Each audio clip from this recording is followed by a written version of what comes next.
That's true. Because of fantasy football. You know what? We own the rights to that song. Yeah, we do own the rights and so to that we can song. play that Yes. on this Right. this pod. Exactly. Oh, okay. We really don't need to worry about royalties at this point. There's no money There's involved. no money involved. It's just more of like, what do you want? Right. It'll be fine. Yeah. So silly.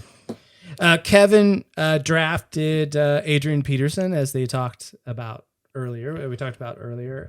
Vince, Vince drafted. I didn't write it down, but I do remember he drafted Maurice Jones-Drew, who was a running back for the Jacksonville Jaguars. Yeah, I feel a fugue coming on. Yes. Audre drafted Michael Turner, and he does running back, and he does the running motion, running back, and I think he does a running back where he's running backwards. That sounds interesting. Yeah, do you remember him doing it? Then he's a running back, and they kind of look at him like, you idiot. No. Did I don't know. Maybe that's in a different episode, and I completely put it in this one. Maybe it was just one of those things where I was like, that's a football reference. I don't understand. Yeah. There you go. Yeah. So the running back is so the quarterback is usually the guy who gets the ball first. Yes. And then he throws it. He can either throw it or he can hand it off to somebody, and generally it's the running back. Generally the running back is standing behind him, and he can kind of hand it off to that guy, and he can run with it. Or that guy can catch the pass. He can run out, and then it can be thrown the ball. Or the running back can just stay there and block for the quarterback, so then the quarterback can throw to somebody else. So that's the running back's job.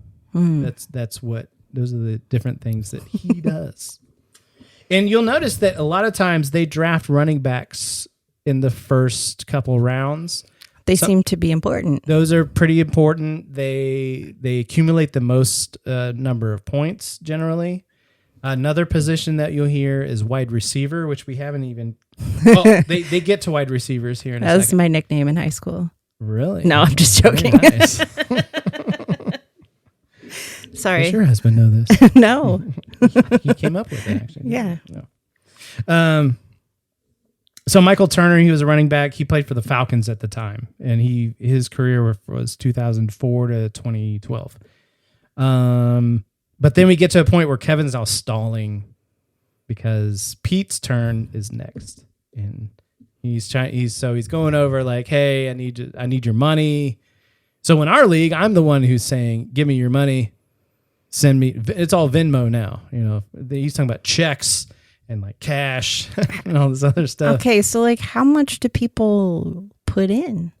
Leagues do different things, right? Oh, okay. So it just depends on. I don't think they ever say in the league on the show. I don't think they actually ever. It doesn't say, seem like they really care so much about money. It's more just getting humiliated when you lose. Yes. And the absolute joy of winning and being not just the joy of winning, but throwing it in everyone else's face that they were the winner. Yeah. Yes, that is where they get the joy.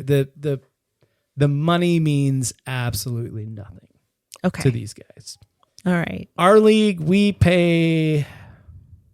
I think we end up paying like $20 a person. Oh, okay. So that's not so bad. It's not. Yeah, it's not a big thing. And $10 goes to food. The top three. Oh. Well, no. So I do. So it's $20, and then I add money for food. Oh, okay. Okay. But the $10 on that is, I think that's what we do. Oh no, whatever. It doesn't matter. There's a certain amount of money that goes to the winners, the top three of the league at the end. Now we have 10 people, not 8. So they have 8. We have 10 in ours. So the top 3 will get some payout. The top person gets more. Second, third, basically third gets his money back. And then the other portion of the money, we pay out like different things for like who had the wide receiver who scored the most points in a game. Oh, that kind of thing. Okay. Who had the running back who scored the most points in the game. who won a game by the smallest margin. They're like we have like all these sort of prop bets over the year that people accumulate too. So you're not just So it's not just if you win or you come into the top third or top three of the league. You actually there's other ways that you can actually get your money back a little bit. Okay. Here there. So, but it's only $20, so it's not like it's not a huge amount. Okay. No, but there are leagues that are probably like $500,000. Jeez. Okay, yeah. I don't want to be in one of those. Yeah, no. You don't want to be in one of those. No, I don't either. It's just that's too and maybe that's why I haven't won. It's because I'm not in one of these leagues. Where I'm paying like a lot of money into. Right, and then okay. But I have a life. I do other things. I do podcasting. Right? Yeah. Look at this podcast. I got to do this. Okay, Pete enters, and he has on the shirt. And he has Shiva. The Shiva. Shiva's not looking too good. No. She's been run over maybe by a dump truck. Some squirrels, maybe? Raccoons? That's what he said. Pack of raccoons or something. Yeah. Of some sort. Have taken it out. And he picks did you note who he picks? No. Peyton Manning. So you do know someone in football. I only know him because you have a life-size cutout, and it's kind of scary. He's a little scary. He stands back in the corner. Yeah. Protects our basement. I don't know who he picks though. He picks Matt Forte, who is also a running back. Like everyone, these people they're all running backs. He played for mostly the Bears. He was in the league from 2008 to 2017. He actually ends up coming onto the show. Oh. Yeah, so he does a little cameo. Nice. On the show. So that's pretty cool.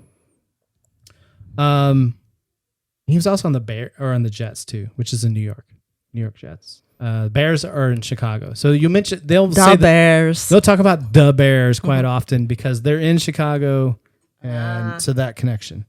Yep. But Taco because Taco seems to know just about as much about football as I do. Yes, I think you're right. Or maybe just care about it as much as I do. He really just doesn't care. Yeah. He's more concerned about the ladies. Yeah. And I think he's got his priorities in line as far as the ladies are concerned. Yes, he is all over the ladies. But he drafts Joffrey Reynolds, who's a running back for the Calgary Stampeders. Oh, yeah. And Did you pick up on that? They were like, no, you can't pick him because he's not in an actual... He's not in an NFL. He's not thing. In the NFL, right? Right. He's in the Canadian football. Right. And I kind of wonder because John Lajoie, the actor, plays Canadian. Is Canadian. I think he's from Montreal.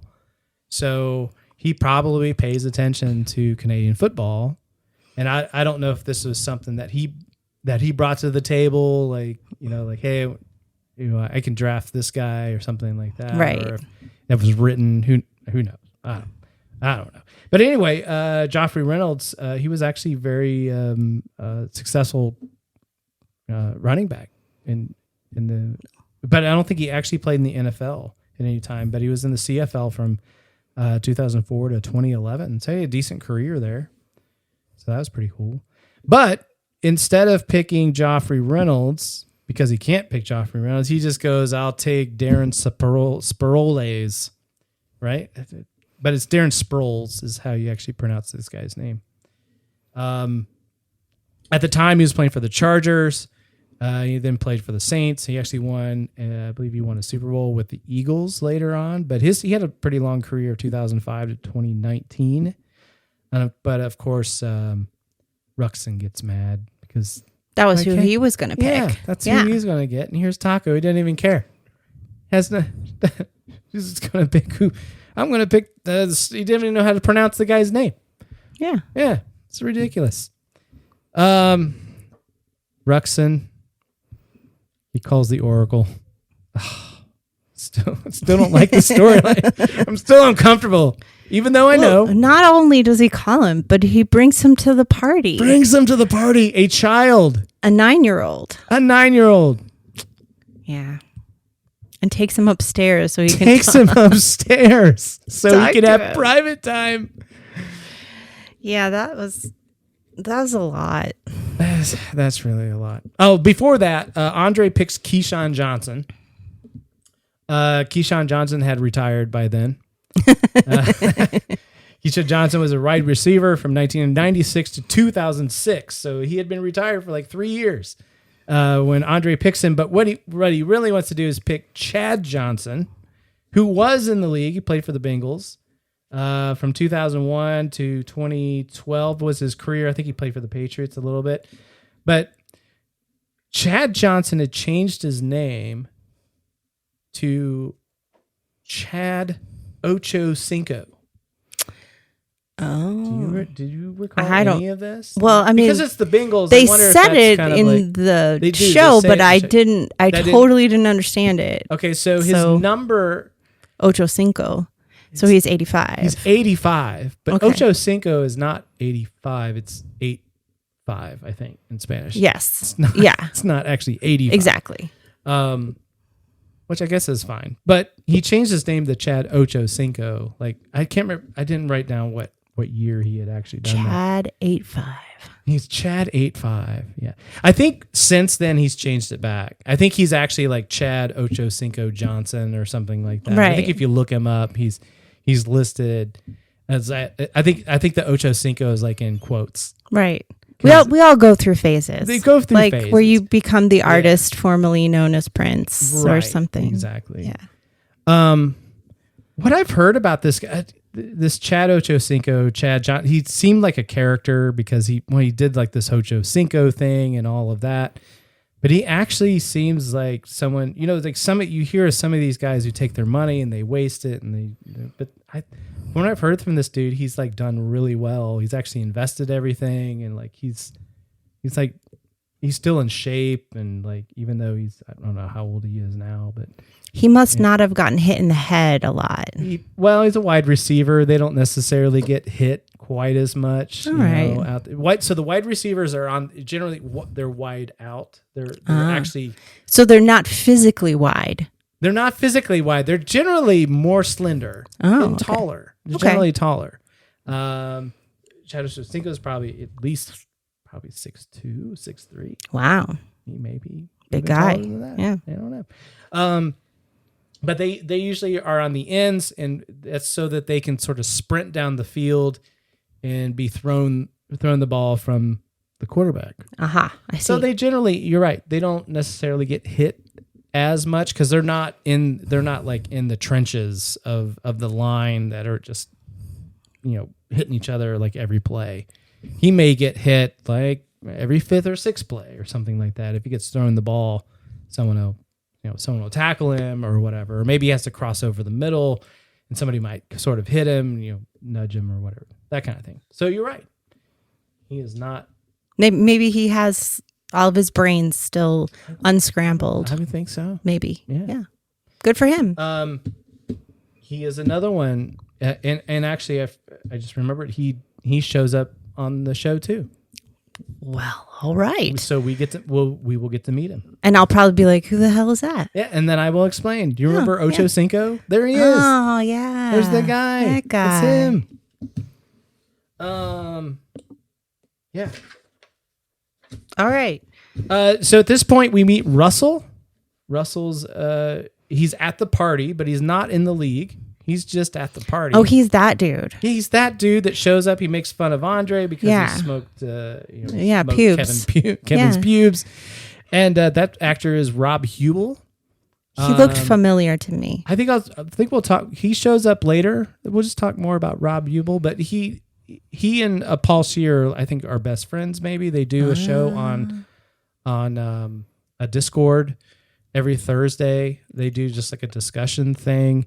There was a show called Human Giant, I think, that they both did. That Paul Scheer and Rob Hubel and Aziz Ansari did. I'm sure there's other people on that show. I didn't necessarily watch it that much, but and Rob Ubel, I think he does a lot of the improv stuff with Paul Scheer, and they're